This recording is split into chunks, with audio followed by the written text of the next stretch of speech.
Ladies and gentlemen, good day and welcome to the Atlanta Electricals Limited Q2 FY26 earnings conference call. As a reminder, all participant lines will be in the listen-only mode, and there will be an opportunity for you to ask questions after the presentation concludes. Should you need assistance during the conference call, please signal an operator by pressing star, then 0 on your touch-tone phone. Please note that this conference is being recorded. I now hand the conference over to Mr. Chaitanya Satve from Electricals PR. Thank you, and over to you, sir. Good morning, everyone, and thank you for joining us today to discuss the unaudited financial performance for the quarter and half-year ended 30th September 2025. I have with me Mr. Niril Kripesh Patel, Chairman and Managing Director, Mr. Akshay Kumar Bansilal Mathur, Chief Executive Officer, Mr. Anand Sharma, Chief Operating Officer, and Mr. Mehul Suresh Mehta, the Chief Financial Officer. Before we proceed, I would like to bring to your attention that certain statements made during this discussion may constitute forward-looking statements.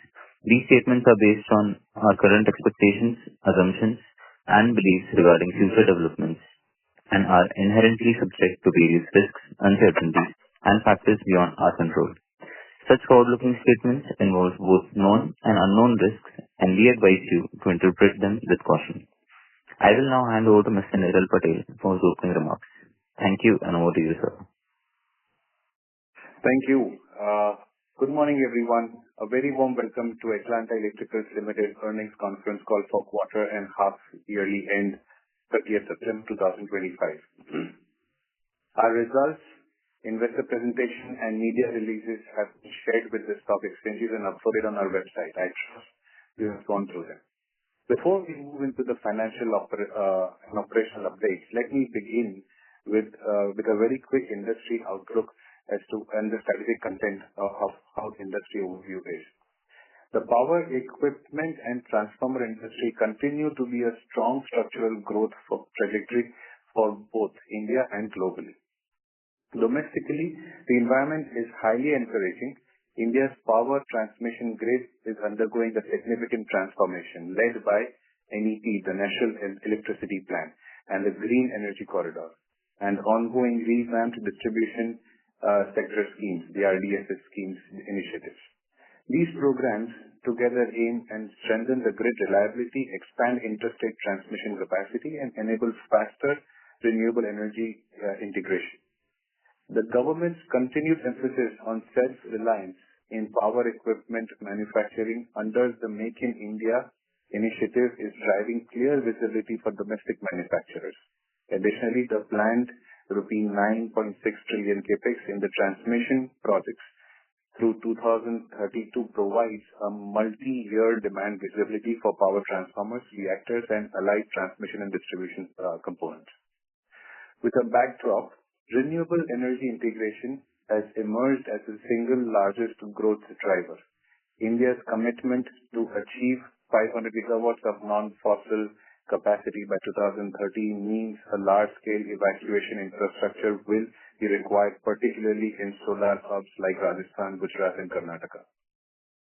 The transformer market is directly benefiting from this transition, as higher capacity units, meaning 220 kV and 765 kV class, are being deployed for solar cooling, hybrid renewable corridors, and interstate transmission lines. Globally as well, momentum is strong. Countries are accelerating grid modernization, digital monitoring, renewable connectivity investments. Additionally, the rise of data centers, green hydrogen, and industrial electrification is creating a new category of transformer demand.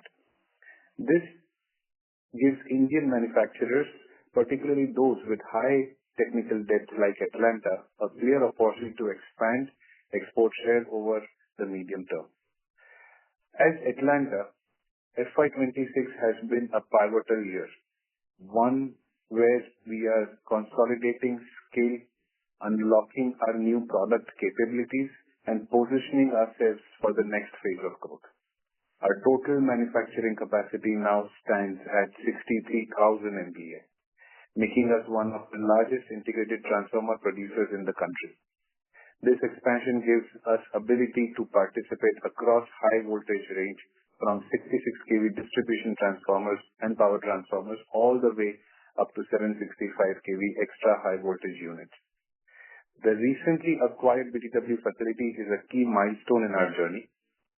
With its established engineering pedigree and the high voltage testing infrastructure, the plant significantly strengthens our capability to address 765 kV products. Once fully ramped up, the facility alone represents a revenue potential of about 600 to 700 crore annually at an optimum utilization. In parallel, our Vadodara facility has now become operational and we have begun contributing higher kV production from the second half of FY26 onwards. This unit will serve as a specialized hub for 400 kV class and 765 kV class products. We are at advanced stage of obtaining PGCIL and NABL approvals, which will allow us to participate in the next wave of large transmission and utility tenders. Our integration of Atlanta Trafo Private Limited, erstwhile BTW Atlanta Transformers India Private Limited, is now complete, allowing us to leverage shared design systems, vendor tools, and quality assurance frameworks across all facilities. Together, these assets form a cohesive manufacturing ecosystem which is built in flexibility to shift production, optimize cost, and deliver higher MVA orders within shorter time cycles. Looking ahead, our strategy remains clear and execution focused. Scale capacity utilization across Vadodara and BTW plants during H2 FY26 and FY27 also. Expand into higher kV class and MVA classes where entry barriers and margins are structurally higher. Broaden our export footprints, leveraging India's cost competitiveness and our proven technical standards. Deepen automation and digitization to sustain margins, quality as volumes rise. As we move into the second half of FY26, we expect both top line and profitability to strengthen meaningfully, supported by a favorable industry cycle, high utilization, and improving product mix. With all that, I now invite our CEO, Mr. Akshay Mathur sir, to take you through the detailed financial and operational performance for the year, for the quarter and the half year. Over to you, Mathur sir.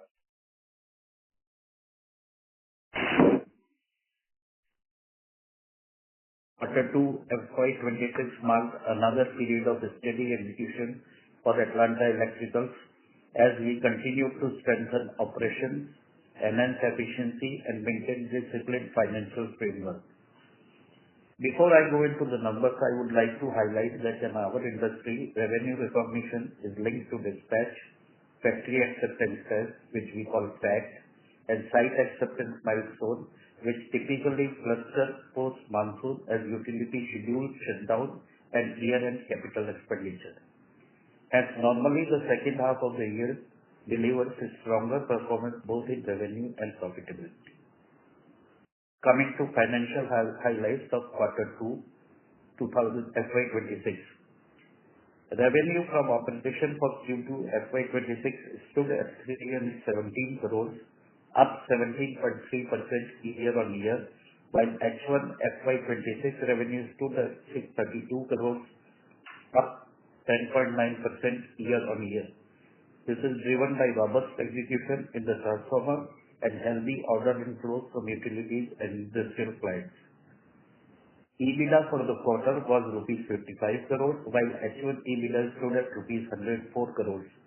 EBITDA margins for the period Q2 FY26 and H1 FY26 stood at 17.3% and 16.4% respectively, mainly backed by operating leverage benefits, a favorable product mix, higher contribution from power transformers, and improved procurement efficiency of key raw materials like copper and CRCO steel. PAT grew by 8.7% in the H1 FY26 period, though it declined by 6% in Quarter 2 FY26, mainly due to higher depreciation and interest expenses arising from capacity expansion and working capital requirements to support the increased scale of operation. EPS for the quarter stood at rupees 3.6, while H1 EPS was rupees 8. Operational highlights. Operationally, our legacy plants continued to run at 100% utilization throughout this quarter. With the integration of Atlanta Traco Private Limited and new Varos plant now complete, our total capacity expanded to 63,060 MVA, enabling us to deliver higher kV and MVA transformer efficiently. Our order book as on 30th September 2025 stands at rupees 2,069 crores, providing strong execution visibility for the next several quarters. From a market perspective, demand visibility remains extremely strong. Our recent order will include in renewable, we are seeing significant order inflow from large cooling substations. In Q2, we secured orders totaling to nearly 789 crores, out of which orders worth rupees 463 crores are for supply of transformers for the renewable energy sector, where we already have a strong footprint. These transformers shall mainly be going to solar projects in Bikaner, Bijapur, and Pugal, demonstrating solid traction from this segment. This order for rupees 463 crores for RE sector include a sizable order of rupees 56 crores for supply of 6 numbers 160 and 192 MVA 220/33-33 kV dual secondary transformer for solar cooling substation in Bikaner and Bijapur, and 40 crore order for 680 MVA 220/33 kV transformer for solar cooling substation at Pugal, Bikaner. On the export front, we have made a strong start. Our first sizable international order of rupees 20 crores for the supply of 132 kV class transformer, which aligns with our vision to diversify our geographical presence by the way of making an entry into global market, particularly in Asia and Middle East. Encouragingly, our inquiry pipeline for export continues to expand, and we see the potential for export to contribute meaningfully to revenue over the next 12 to 18 months. In transmission and grid modernization, utilities are prioritizing higher voltage corridors, and we are actively participating in tenders of 400 765 kV transformers from both state utilities and PGCIL-linked EPCs. Industrial and data center segments are also showing encouraging momentum, with India emerging as a major hub for hyperscale data centers. There is a growing demand for high-capacity, low-loss transformers with enhanced reliability features. We are currently engaged with several large private developers to supply transformers for upcoming data center parks in Western and Southern India. Overall, our order book stands at a healthy, well-diversified across PSUs, IPPs, EPCs, and private industrial clients, providing clear execution visibility into FY26 and FY27. At our Varos facility, we have a major milestone achieved. This unit is now an ISO certified manufacturing unit, underscoring our commitment to quality and process discipline while reinforcing customer confidence. Our NABL acquisition for the in-house 3 testing labs is in the final stage, with audits and documentation substantially complete. Once approved, this will allow us to conduct advanced in-house testing for high-voltage transformers, reducing external dependence and improving turnaround times.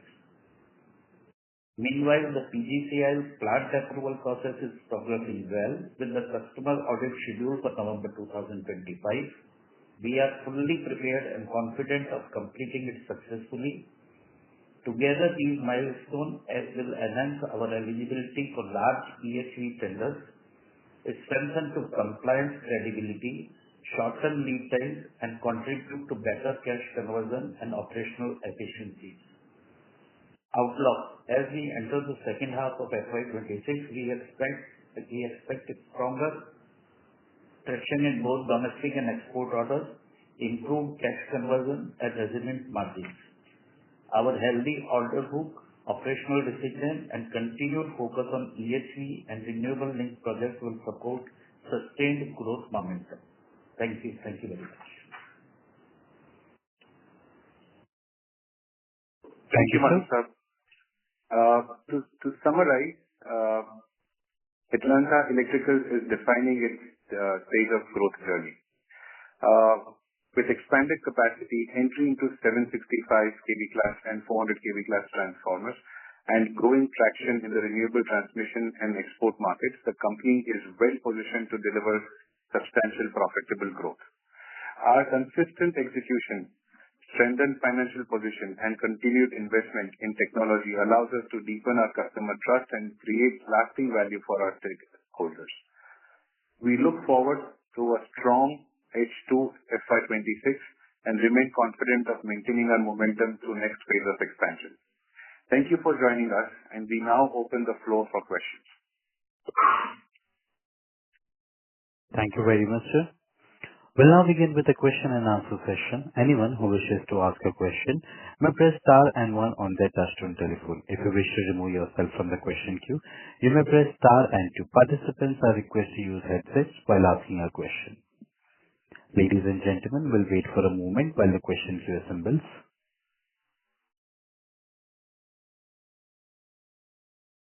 Our first question comes from the line of Sagar Dhawan from ValueQuest. Please go ahead.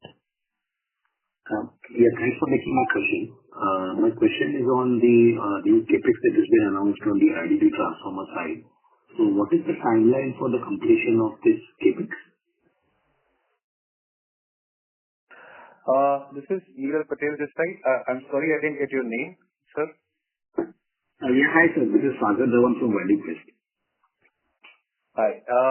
The CapEx, historically, we've created benchmarks to finish our CapEx on time. We intend to finish this CapEx also within a span of 9 months. Okay. And sir, is this meant for domestic mainly or for exports?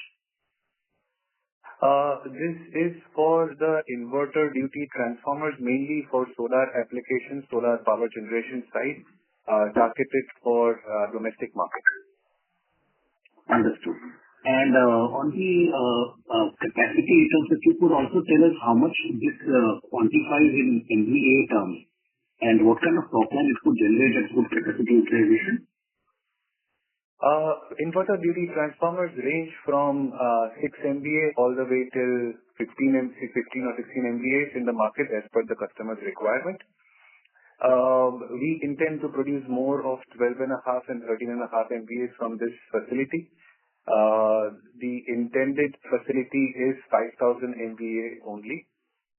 These are small rating transformers, so the MVA facility is less.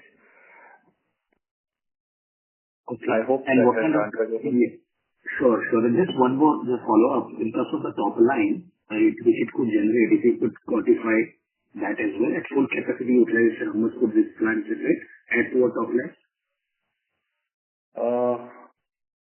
Got it. Thanks for that. And just one last question from my side is on your raw material sourcing bit. Could you also tell us about how do you source the raw material? Is it largely domestic or are you import dependent in terms of the sourcing across the components like winding, core, etc.?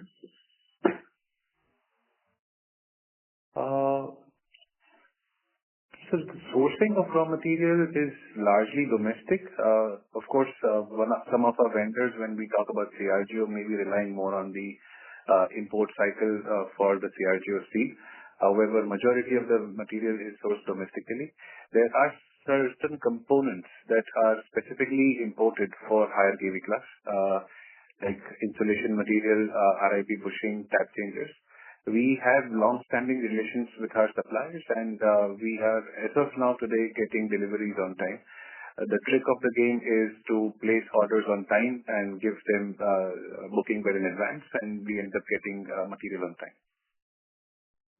Understood. Thanks for the questions. Thank you. Thank you. Thank you, sir. Our next question comes from the line of Vignesh Iyer from Sequent Investment. Please go ahead.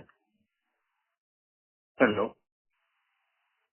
Thank you for the opportunity. Wanted to understand this 2,000 crores plus order book that we have right now.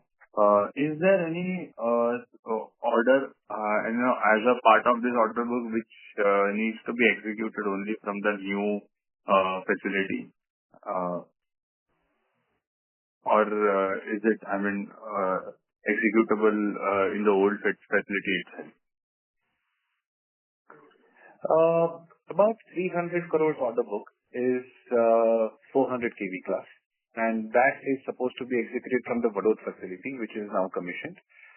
Balance all orders would be under 220 kV class, and that can be executed in our newer facilities as well, and of course the older facilities.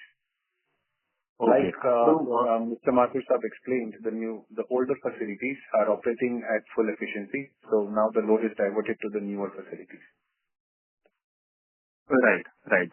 So, if I get it right, the acquisition we did plus the new Vadod unit, both can execute lower kV as well, right? If I understand it right. Yes. Okay, got it. And my second question is, wanted to understand what is the timeline for executing this 2,000 crores order book? Some certain orders may spill into the next financial year. Okay. So every transformer would have its respective delivery lines. So definitely certain orders will spill into the next financial year. Any number, any ratio, if you can help me understand, or a timeline like a 12, 15 months, what is the usual timeline for executing the order? Typically, 220 kV class orders last between 15 months to 24 months. 400 kV class lasts between 18 to say 2.5, 3 years is what the contracts are for longer quantum from a large transmission company.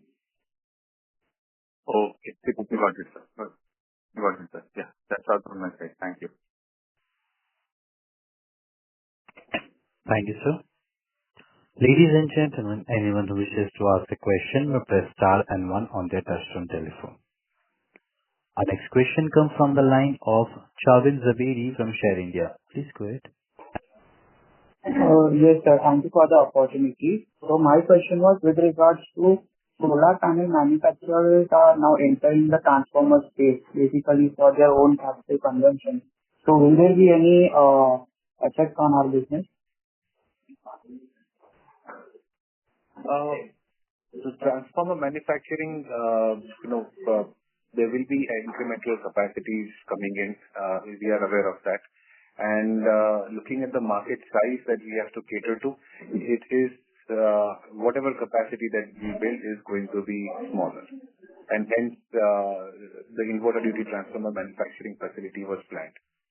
The added advantage to this is we can actually provide for the total package for any solar independent power producer, wherein we can supply inverter duty transformers in volumes on fast track basis and at the same time take over the higher kV class products, namely 132, 220 or possibly 400, whichever is the requirement of the customer. Okay. My next question is with respect to raw material, did the company face any supply side constraints this quarter? And if there is any, do you plan to get into backward integration and set up some bushing plants or the CPC plants for your own backward integration? Good morning, sir. Anand Sharma this side. On the raw material front, as Neeraj was just saying, that we are pretty confident and equally backed up by our good suppliers. Having said this, we certainly have plans to do certain amount of backward integration for a few of the items like radiators and tank to start with. Apart from that, other items would be a long shot, so providing a detail of it would not be fair at this point in time. The details of radiator plant and tank plant is something which we are trying to crystallize upon and shall announce our plans in a short duration from now. Okay. And do we plan to get more into the export side of the business, or mostly the business will remain domestic for going forward? Sir, we shall keep a healthy mix of domestic and export. Our priority certainly is going to feed the domestic customers for supporting this Make in India initiative led by the Government of India.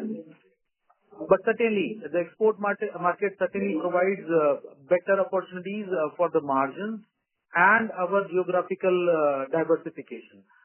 So we shall keep a mix of at the most 15% going to the export market out of our total revenue, and balance 35% approximately shall still be kept for the domestic market. Okay. Thank you so much.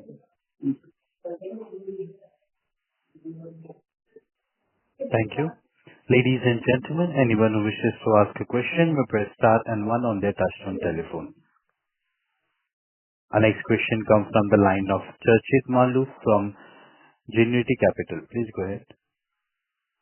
Hi, sir. Thanks a lot for the opportunity. So my question is, our PAT grew by 8.7 in H1 FY26, so it declined by 6% in Q2, mainly due to depreciation and interest expenses. So, sir, my question is, when will our scale will increase to a level that operating leverage will, come below EBITDA level to play along? The outputs from the newer manufacturing facilities will be seen in H2 of this year itself. We will be witnessing that change coming in the Q3 itself since the plants are operational. The EBITDA levels are the drop that you see. Yes, I agree. It's mainly for the interest cost, and the interest cost has been paid off by the money that we have raised from the equity markets. Apart from that, the loss is also for getting the newer facilities operational. And now, since they're operational, the revenues will definitely, back up the revenue generated, and the profits from that will already take care of the added costs that is coming in. We are saying from Q3 onwards, operating leverage will kick in? Yes, yes. Got it. I would like to clarify that on the orders which we are booking, we are not seeing any kind of decline on the margins. So it's only for the temporary or one-time cost which we are incurring for amalgamating the plants, newer facilities or this thing, and the startup cost for the newer plant, which is making some dent on the margins at the moment, which is showing up in the quarter two results. Got it, sir. Got it. My next question is regarding the new capex of 65 CR for our inverter duty transformers. I just wanted to check how depreciation and interest costs will play out as we ramp up the capex, but it will take time for the capacity utilization to kick in. Sir, it is a significantly small-sized capex. It's a significantly small-sized plant. The plant is only to enable us to deliver quantums to a customer when it is required. The inverter duty transformers are smaller transformers. However, they are ordered in bulk. And unless they are commissioned, the customer cannot commission a solar power generating facility. So it's a significantly small-sized capex. We possibly would be going out for a term loan for this, but not to a significant size. Close to about 50 crores will be the term loan, and that would not impact the margin significantly. Okay. Here, I also would like to add that this certainly matches with the philosophy of the company, which we have been following till date. So for each voltage class or each type of product, we have one plant. For these inverter duty transformers, which we are manufacturing as of now in our unit 2, which is meant for the production of 66 and 132 kV class. When we move out this particular production to a newer facility, which is meant for only inverter duty transformers, we shall be freeing up the space at our unit 2, and we shall be able to produce more of 166 and 232 kV class transformers. At the same time, we shall be able to put better focus and the productionization of 33 kV inverter duty transformers also. So on both sides, we shall be benefiting with this inclusion and the addition of this new plant which we have recently announced. Like, there will be no impact on the margins, like, because since it is a very small CapEx, right? Yes, there will be negligible impact on the margins since it's a very relatively small CapEx for a company like Atlanta. Got it. Like, just last question, can you just give me the H1, H2 revenue ratio? And like, what will be the margin profile of high voltage transformers as that we are adding?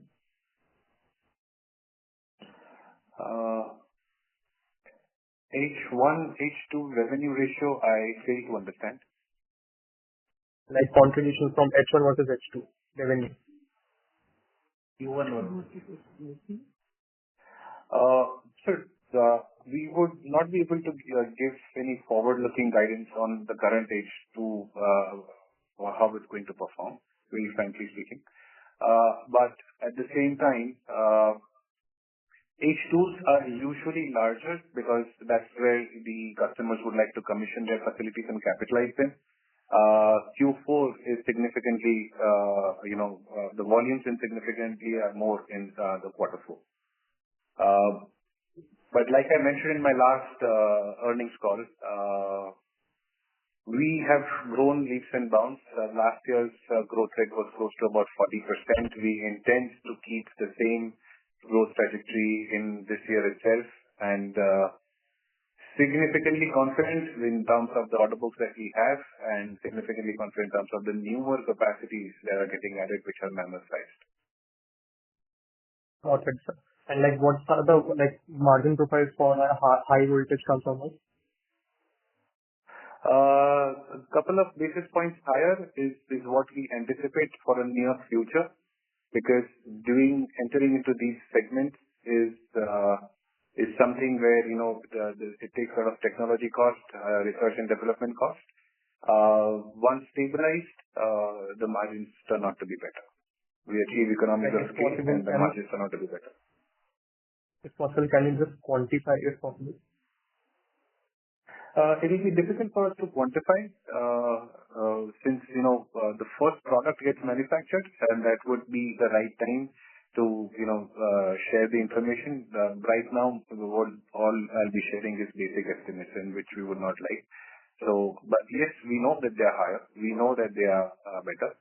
But it's only after manufacturing the first prototype we would be able to comment upon it. Got it, sir. Thanks a lot and all the best. Thank you, sir. Thank you. Ladies and gentlemen, anyone who wishes to ask a question may press star and one on their touchtone telephone. Our next question comes from the line of Harshit Kapadia from Elara Capital. Please go ahead.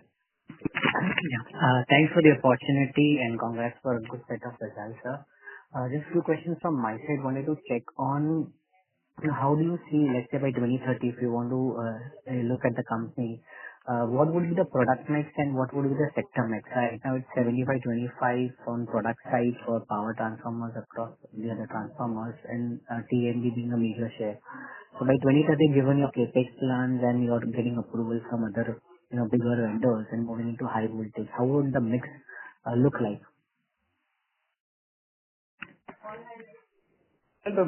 The ideal mix for the company and would be our focus. It would be to fill the facilities with their respective kV class transformers, and to make sure that would generate the optimum utilization, and that would generate the best possible revenue from the facilities.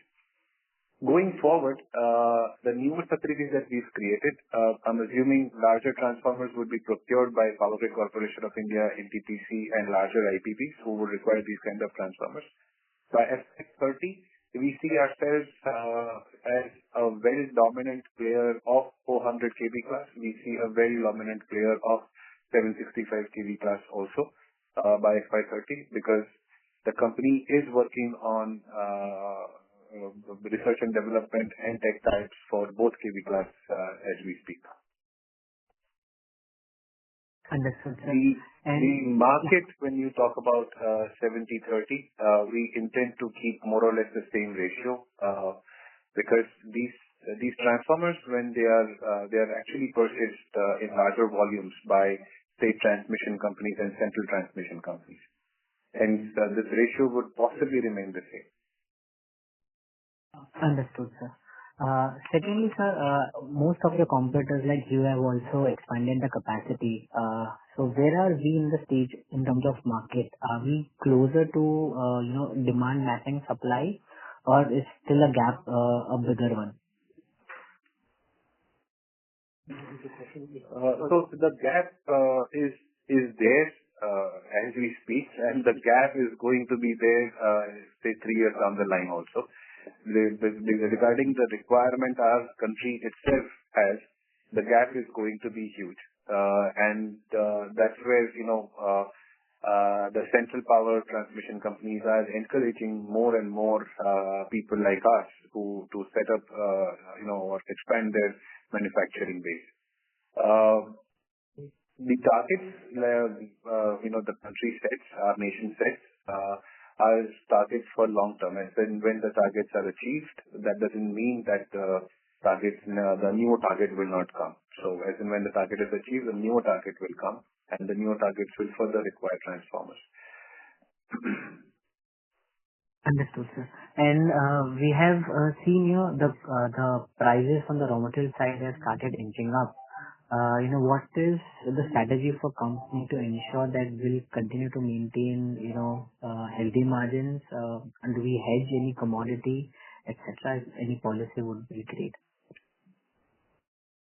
Sir, we, as you know, and we have been telling that we are keeping a healthy mix of orders between the utilities and the private players.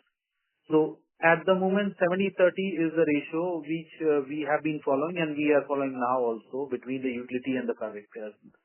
Utility orders comes with the price variation formula, which provides us a natural hedging against any variation in the raw material prices. For rest of the 30% orders which comes from the private players, EPC, IPPs, etc., we certainly have raw material price hedging practices in our organization, which certainly will be able to protect us from any kind of a spike or a depression in the raw material prices. Just to add to it, if you see our numbers on standalone basis, there would be a significant correction, meaning the cost of goods sold have gone down. The prices of the material may have gone up, but their relatively pass-through mechanism is present, and that's the reason the cost of goods sold has gone down. When we say this, we know because of the order book that we have, a 220 kV order book typically gives you an 18-month visibility. And below, 220 kV and below would give you an 18-month visibility. So the order book that we have, we don't see any price pressures or cost escalations coming in. But the CRGO steel, what we understand, steel is not hedged. So how do you protect yourself when you have exposure to those things? So CRGO is not hedged by any steel manufacturer. But what you can do is that you can, whenever you are booking a private order, which is not backed up by a price variation formula, equivalent amount of CRGO coils, you can place the contract with. You can finalize the contract directly with the mills. And that will certainly provide you the hedging on the CRGO side. So there are different ways and means to hedge the cost or the price of different items. For copper, it's one, CRGO is another. For oil, it will be different. So yeah, there are different ways and means of doing it. And we are adopting the best possible methods to hedge the price wherever it is needed. Understood, sir. And lastly, sir, there has been some news reports which are ongoing that there is a threat of Chinese competition coming in on the power equipment side, including transformers. Have you seen any, rise of Chinese players or via Indian company route in the low voltage or the medium voltage category? We particularly have not come across any such data. So whatever you are saying, we will have to verify it at our end, and then only we'll be able to provide you any answer for that. In particular, for the high voltage ratings where we are present, we have not witnessed any such kind of supplies coming in from China. Fair enough, sir. Thanks for answering all the questions and wishing you all the best. Thank you. Thank you, sir. Thank you. A request to the moderator if we can have one question per person so that everybody gets an opportunity. Sure, sir. Ladies and gentlemen, in order to ensure that the management will be able to address questions from all the participants in the conference, kindly limit the question to one question per participant. Should you have a follow-up question, please rejoin the queue. Our next question comes from the line of Vignesh Iyer from Sequent Investments. Please go ahead. Hello. Sir, I wanted to understand, one of our competitors recently acknowledged that there is a short supply of CTC and bushings. How are we placed in that matter when it comes to procuring this? Sir, as we have been telling earlier also, and we have answered a few questions earlier to your queries on this call also. We are a company which is backed up by its supplier pretty well. And as Neeraj sir just mentioned some time ago on this call, that the trick of the game is to place the orders well in time. If you are able to provide a good amount of visibility to your suppliers, there is no way they can fail you. And that is the strategy we have been following by providing future information of the orders to our suppliers. And as such, we have not faced any such issue, let it be on the CTC or the CRGO side. We are pretty secured on that, on all fronts, including these two fronts. Got it, sir. Just one last question from my side. On the finance cost part, our debt is around 350 crores. This quarter we have had a finance cost of around 13 crores. So what would be a steady state finance cost going ahead for the next 2 quarters? Mehul, have you answered the question? Yes, sir. Good morning. Mehul this side. Sir, finance cost, as you mentioned, includes long-term debt of 350 crores, which was taken for Vadodara project as well as BTW acquisition. However, from the proceeds of IPO, we have repaid the 130 crores of debt, which was taken for Vadodara facility. So, and another 85 crores, which was taken for the acquisition of BTW facility. Now, long-term debt in our books stood at 125 crores as on date. This means that finance cost will be significantly lower in the H2 numbers. However, finance cost will be there because of the additional working capital which we require to pump up these two plants. Okay, what is the cost of borrowing on the working capital and term loan? So there are different costs. So working capital front, we envisage around interest rate of 8.5 to 9%, whereas for term loan it is around 10%, 10.5%. Okay, sir. That's all from my side. Thank you. Thank you. Thank you. Ladies and gentlemen, anyone who wishes to ask a question may press star and one on their touchtone telephone. Our next question comes from the line of Janam from Saitoro Investment. Please go ahead. Hi. Congratulations on a good set of numbers. I wanted to understand how strong the order pipeline is.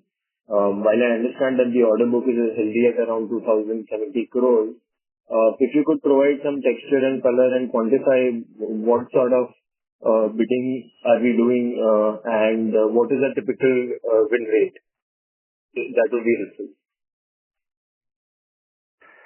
Sir, our strike rates are close to about 20%. The order inflows are pretty healthy. Last quarter order inflow was close to about 300 crores. This year's order inflow is approximately 700 crores is the order inflow. So the order inflow is pretty healthy. When we talk about numbers, yes, when these numbers will look much better in years to come, because then we would be having 400 kV class order books like we mentioned, and those order books, the numbers will be significantly more. That doesn't technically mean that we have to make so many units, because each unit value would be more. we are focused on getting orders on all KV classes so that all facilities remain operational. I hope I've answered your question. So, I mean, if you could quantify, is it like 10,000 crores worth of bidding that we are doing? Crores to just get a perspective as to what's going on. Because while we understand the demand is unprecedented, but to get some idea and some color, that would be very helpful. I've noted this question, Jainam sir. So what I'll do is I'll revert back through the moderator. We don't have the exact number. It will be not right to give the exact number, but I'll revert back with the moderator. It will be close to anywhere between 12,000 to 18,000 crores. But the exact number, I would come back to you on that. That is very helpful. I'll get back in the queue. Thank you so much. Sure. Thank you, sir. Our next question comes from the line of Hardik Gandhi from HPMG. Please go ahead. Hello, sir. Am I audible? Yes, sir, you are. Yeah. Thank you for the opportunity. And just wanted to know two things. First is that we saw that Trill got blacklisted by World Bank. I don't know if this question has been asked. Apologies, I joined late. But are we expecting any flow through because of the bad market reputation of Trill? I'm sorry, sir. I don't understand the question. So our competitor, Trill Transformer Rectifier, they recently got blacklisted by World Bank on the international market on the basis of corruption. So I don't know if you've seen the market also. So given that such thing is going on, are we expecting any additional orders, to come through to us? Have you looked at that by any chance? Sir, I am aware of this situation, but however, I will not be able to comment anything on it. Regarding the exports, yes, we are looking at exports pipeline to build an export pipeline. Our strategies are a little different when we speak, but we don't see any of such advantages that will be coming in near future. Understood. Second thing is that I saw that although we did mention about the debt repayment and everything in the books, we were still holding on to the unutilized amount for debt repayment as of September. And in the cash flow, we had increased our long-term borrowings. So I just don't know why we would sit on cash rather than repay it at that point in time. Wouldn't early repayment help us save interest cost? It would, definitely, sir. September 29th or possibly the 30th is when we closed our initial fundraising, and hence the numbers look like this. Of course, the first week of Q3 is when the decisions were taken and the money moved out. Understood. And the last question, if I can just add, for the CRGO prices, just for a layman, how is someone able to track it? Is there an international index for the same, or how can one track it, if you can guide us on that? So incidentally, there is no index for CRGO prices like we have for copper or maybe for oil. CRGO prices can only be tracked by the continuous interaction of yours with various mills sitting across the globe. That is how you get the flavor of what is going around in the world and take your decisions accordingly for now and for future. Understood. Yeah, that's it from my end. All the best. Thank you. Yeah. Thank you. Our next question comes from the line of Utkarsh Somaiya from IGO Quantum Solutions Private Limited. Please go ahead. Thank you for the opportunity. I just wanted to confirm that at peak utilization of 60,000 MVA, our top line will be close to 3,500 crores, correct? That's the number that we had given in the last earnings call. Yes, that's anywhere between 35 to 3,600 crores. And by when do we expect to reach peak utilization? We project that to be happening in FY28. And when we do, two-thirds of our capacity will be from 400 and 765 kV class transformers. Am I right? I'm sorry, sir, if you can repeat that last line. Sorry. When we operate at peak in 2028, two-thirds of our capacities will be from 400 and 765 kV class transformers. Am I right? Yes. Yes. And right now we are all our revenue comes from 200 or below kV class, and we are doing 15% EBITDA margin. So when we operate at peak utilization, what kind of EBITDA margins can we target? Sir, it will be difficult for us to comment on it. Like I said, the 400 and 765 kV class have better margins. The company per se, when we breach the entry barriers and we do our research and development, the couple of first years would have a little R&D cost over it. So it will be a couple of notches in the first couple of years, and then eventually by FY28 onwards, the margins will be significantly higher when we stabilize with the product in the market. So to give you an exact estimate would be a little difficult because we have yet not manufactured the first prototype. So I don't want to exactly know what the company will do, but I just want to understand for anybody who was making a 200 kV class transformer versus somebody making a 400 or a 765. I just want to understand the difference in profitability as an economics, the economics of the two products. If you can give some color on it. So like I said, I would be 100%. I would love to give you that color on the product, on the kV class.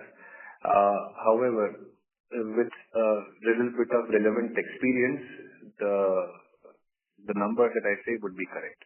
Without experience to say anything would not be correct on this call. Okay, no worries. Thank you and best of luck. Thank you, sir. Thank you. Thank you.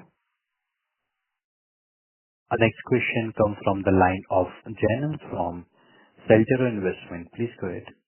I had a couple of questions. I'm looking at your presentation. In Q1, the order book for 30th June is 1584 crores, but if I'm looking at slide number 9, for Q1 it shows 1643 crores. So both the slides again for June quarter it's showing 1171 crores in Q1 FY25, and here in Q2 it's showing 1171 crores for the next quarter, which is Q2 FY25. So could you just help me understand what is the order book for which particular quarter it was? I mean, I'm a little confused. Yeah. So, sir, order book for, as you are looking at our presentation, yeah, order of 1171 was for 30th September 24. Yeah. Right? Then on 30th June, it was 1643 crores. As of 30th September 25, it is 2069 crores. During March, as of 31st March 25, it was 1600 crores. So this was so if you look at the Q1 presentation, slide number 8, for 30th June 2024, it shows 1171 crores. So what was it for the June quarter, Q1 FY25? Because I think you were saying it's for Q2, right? 1171 crores. Q2 FY25 was 1171 crores. Yes, sir. This is correct. So Q2 of FY25 was 1171 crores. So what was it for Q1 FY25? Because in your first quarter PPT, for June quarter, it's stated as 1171 crores. No, sir. So the presentation which we published yesterday, that is 30 30th June 25, order book was 1,643 crores. That is correct. Okay. Okay. I'll probably get back to you later because I also want to get an idea for Q1 FY25, what was the order book. I'm still not very clear. So maybe that as well as the order pipeline, I'll just get back to you a little later on the same. And one last question I wanted to understand the hello. The BMC power order that we want for 400 kV class, can we see execution of that happening in this year, given that we had it in the first half of the year? No, sir. The execution will not happen this year. Okay. However, we would be starting to manufacture those products this year. Those products are due for delivery in the next year. 400 kV class, usually the lead times are anywhere between 15 months to 18 months. That's where the EPC contractor or the customer, or whichever type of the customer, would have time to develop the relevant infrastructure for the transformer to reach there. So we see the execution to happen to get completed in FY27. Is that correct? Yes, absolutely. Q1, Q2, all quarters of FY26, we would be only focusing on 220 kV and below. Perfect. Thank you so much. Thank you. Thank you. Thank you. Ladies and gentlemen, due to the time constraint, that was the last question for today. I would like to hand the conference over to the management for the closing comments. Thank you, and over to you, sir. Thank you. Thank you, everyone. Thank you so much.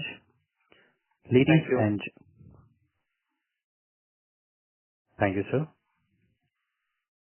Ladies and gentlemen, on behalf of Atlanta Electricals Limited, that concludes this conference. Thank you for joining us, and you may now disconnect your lines.